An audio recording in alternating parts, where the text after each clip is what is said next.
नमस्कार। आज हम हरिओम चिकित्सालय के वैद्य जी के साथ हैं। उनसे आज हम बच्चों के विकास के बारे में महत्वपूर्ण चर्चा करेंगे। नमस्कार वैद्य जी। नमस्कार। आजकल के बच्चों में बहुत तेज दिमाग होता है, पर वो बहुत ज़्यादा चंचल और जिद्दी भी हो गए हैं मोबाइल की वजह से या ऑनलाइन रहने की वजह से। इसका आपके आयुर्वेद में क्या समाधान बताया गया है? मैडम, आपने बहुत अच्छा सवाल पूछा है। इसमें आयुर्वेद में इसका बहुत बढ़िया अच्छा समाधान है, लेकिन इससे ये जैसे कोई भी घर बनाना है तो उसको चार दीवार होती है, उसके ऊपर ही घर टिकता है। वैसे ही हमें कुछ विस्तार से इसकी चर्चा लेनी होगी। तो उसमें आयुर्वेद में पहले जो औषधियाँ बताई है तो उसके ऊपर हम चर्चा करेंगे। तो बाल्यकाल कश्यप संहिता के अनुसार बताया गया है जन्म से लेकर 16 साल तक, और वहाँ पे विस्तार से कुछ बच्चों के ऊपर करने योग्य संस्कार भी बताए गए हैं। तो उसमें से एक महत्वपूर्ण संस्कार बताया गया है स्वर्ण प्राशन। हाँ सर, आज हम स्वर्ण प्राशन बहुत जगह से सुनते हैं, उसके कैंप भी लगते हैं, पर इसका क्या महत्व है ये आप थोड़े विस्तार से बताइए। तो एक तो स्वर्ण प्राशन बच्चे पैदा होने से लेकर 16 साल की उम्र तक करना चाहिए।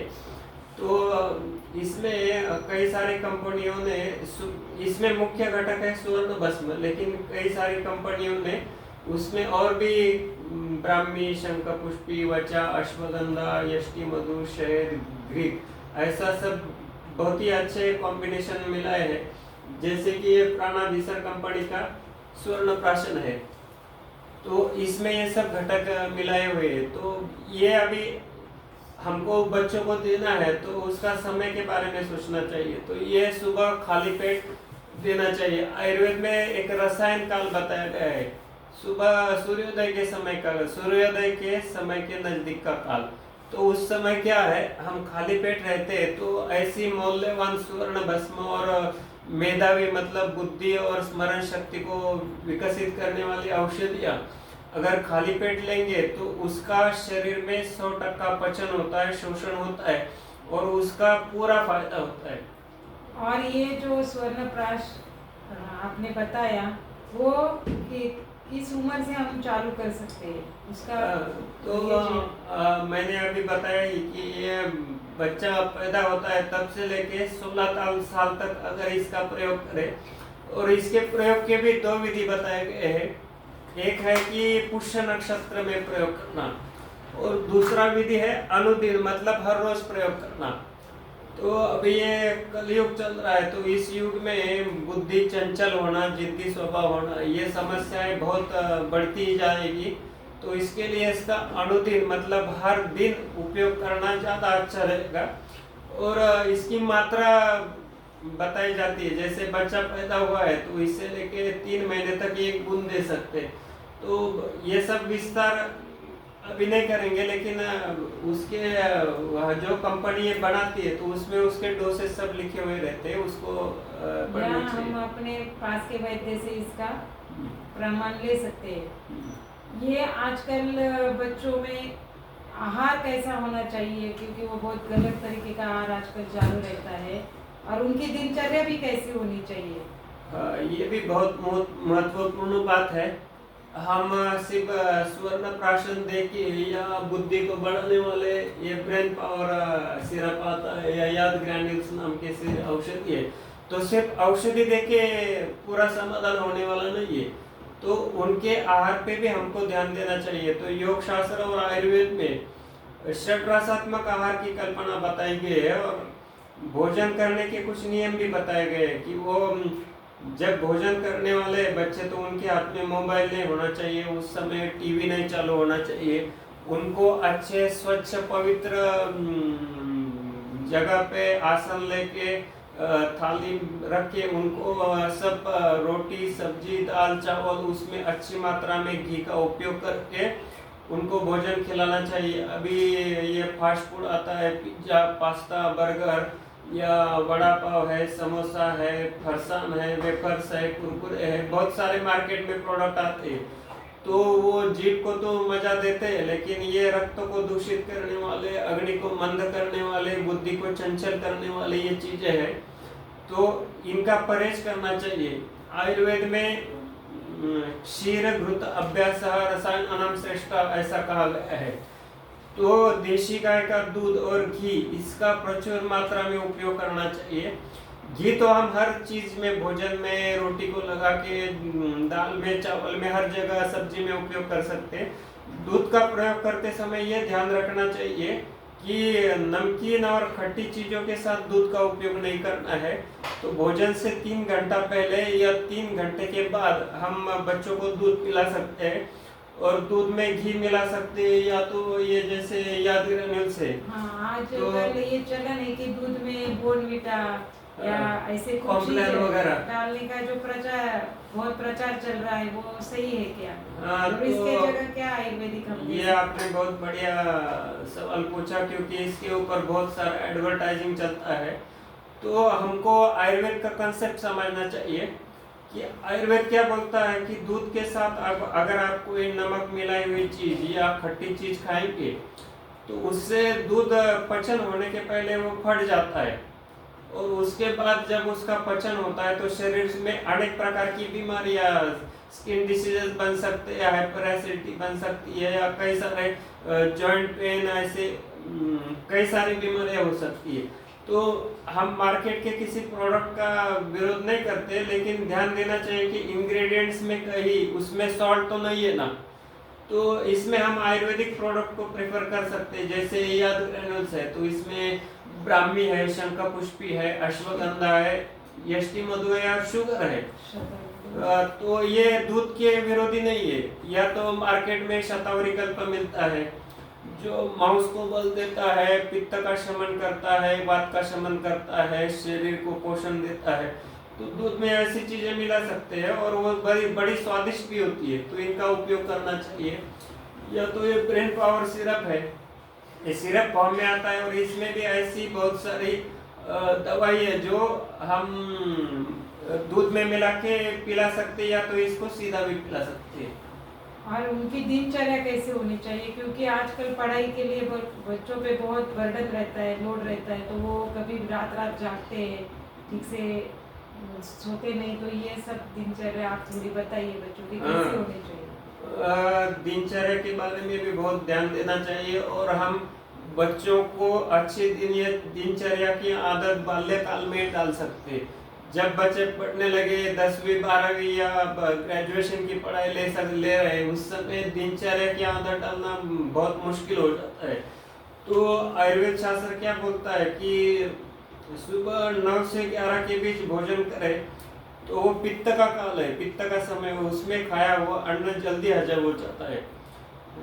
दोपहर, लेकिन हर कोई ये नियम नहीं पालन कर सकता। रात का भोजन भी सूर्यास्त से पहले या सूर्यास्त के नजदीक के काल में बताया गया है, और उसके बाद रात को सोने के लिए कहा गया है। तो रात को 9-10 बजे सो जाना चाहिए, और ब्रह्म मुहूर्त में 3-4 बजे उठ के पढ़ाई करनी चाहिए। तो जब हम रात को भोजन करते हैं, तो अन्न पचने के लिए बहुत सारी ऊर्जा, रक्त का प्रवाह आंतों की तरफ होता है, और उस समय हम बच्चे रात में जागरण करके अगर पढ़ाई करेंगे, तो दिमाग पे ब्लड सर्कुलेशन उसकी तरफ होना चाहिए। अगर उधर जाना है तो फिर पचन विकृत हो जाएगा, इससे हाइपर एसिडिटी, गैसेस, अजीर्ण हो जाएगा। और आयुर्वेद में भी बताया गया है कि रात्रो जागरणम रुक्षम, तो रात में जागरण करने से शरीर में रुक्षता बढ़ती है, वायु दोष बढ़ता है, पित्त दोष बढ़ता है। और वही हम रात को 10 बजे सो के अगर 3-4 बजे उठ के पढ़ाई करते हैं, तो उस समय ब्रह्म मुहूर्त में सब लोग सोए रहते हैं, वातावरण शांत होता है, मन की पूरी विश्रांति हो चुकी होती है, शरीर की थकान मिटी होती है। तो 1 घंटे में 4-5 घंटे की पढ़ाई तुरंत पूरी हो सकती है। तो ऐसी आदत डालनी चाहिए। और पढ़ाई के बाद सुबह में अच्छे से समय पे दातुन करना चाहिए। फिर थोड़ा सा व्यायाम की तरफ भी ध्यान देना चाहिए, जैसे सूर्य नमस्कार कर सकते हैं, प्राणायाम कर सकते हैं, बाकी दंड बैठक, जॉगिंग या सूक्ष्म व्यायाम कर सकते हैं। तो ये सब बातें अभी दिनचर्या से नष्ट हो चुकी है, तो इसको लाना जरूरी है। और पढ़ाई करते समय बच्चों को किन चीज़ों की सावधानी बरतनी चाहिए, किन नियमों का पालन करना चाहिए जो उनके हित में हो? हाँ, तो ये भी बहुत अच्छी बात पूछ रही है कि कईयों को पता नहीं होता पढ़ाई कैसे करें। तो पढ़ाई में हमारे दिशाओं का भी महत्व होता है, हम कैसे बैठ रहे हैं उसका भी महत्व होता है। एक कॉमन बात समझ लेनी चाहिए कि जब हम पढ़ने बैठ रहे हैं तो हमारा मन और प्राण ऊपर के केंद्रों में आज्ञा चक्र में रहना चाहिए। तो उसके लिए क्या है, पढ़ाई करते समय एक तो बिस्तर पे लेट के पढ़ाई नहीं करनी चाहिए, तो थोड़ा सीधा बैठ के पढ़ाई करनी चाहिए। और जब हम पढ़ाई कर रहे हैं तो अपनी जीभ को, अपने तालू में स्मृति नाड़ी होती है, ऊपर के दांतों की एक अंगुल पीछे स्मृति नाड़ी है। तो अगर हम वहाँ पे जीभ लगाए रखेंगे तो स्मृति नाड़ी पे दबाव रहने से जो पढ़ रहे हो याद जल्दी समझ में भी आता है और याद में भी रहता है। और आगे चल के जब एग्जाम देने वाले होते हैं बच्चे, तो उनको वो तुरंत याद भी आ जाता है। दूसरी बात यह है कि या तो उत्तर दिशा में मुंह करके पढ़ाई करें, या ईशान्य कोने में मुंह करके पढ़ाई करें, या तो पूर्व दिशा में मुंह करके पढ़ाई करें। तो ये पढ़ाई के लिए अच्छी दिशाएं हैं, उधर से अच्छी ऊर्जा आती है। और जब बच्चे रात में सोने वाले होते हैं तो उनको हमेशा जिंदगी भर ध्यान रखना चाहिए कि जब तक वो पढ़ने वाले हैं तो सिरहाना पूरब की तरफ भी करके पढ़े, तो उससे बुद्धि शक्ति का भी विकास होता है। और पढ़ने के पहले अगर 5 मिनट थोड़ा शांत बैठ जाते और दीर्घ ओंकार का उच्चारण करते, तो ओंकार से क्या है, हमारे शरीर के सभी ऊर्जा केंद्र सक्रिय हो जाते हैं। मन और प्राण ऊपर आने में, आज्ञा चक्र में आने में उसमें सहायता होती है। तो ऐसा ओंकार गुंजन करके पढ़ाई करेंगे तो सभी न्यूरॉन स्टिमुलेट होंगे और जल्दी याद आ जाएगा। और इसी के साथ कुछ योगिक क्रियाएं बच्चों को करनी चाहिए क्या, जो हाँ, उनकी तो स्मरण शक्ति, एकाग्रता बढ़ाए? क्या है, बहुत मेहनत मजदूरी करके हम यश नहीं पा सकते। कई यश उन्हीं को मिलता है जो अलग अलग युक्तियों का प्रयोग करे। जैसे अभी हम पढ़ने के बारे में कुछ युक्तियां बताई, तो वही युक्ति जब बच्चे क्लास में बैठे उस समय भी वो जब टीचर पढ़ा रहे तो जीभ तालू में लगा सकते हैं। और बच्चों को ध्यान मुद्रा का अभ्यास करना चाहिए। और दूसरी एक हाकिनी मुद्रा है, सभी 5 उंगलियों को एक दूसरे से मिला के करनी होती है। उंगलियों के जो सिरे, उंगलियों के अग्रभाग है उसको मिला के बच्चे सिर्फ बैठे रहेंगे, हाथ गोद में रखेंगे।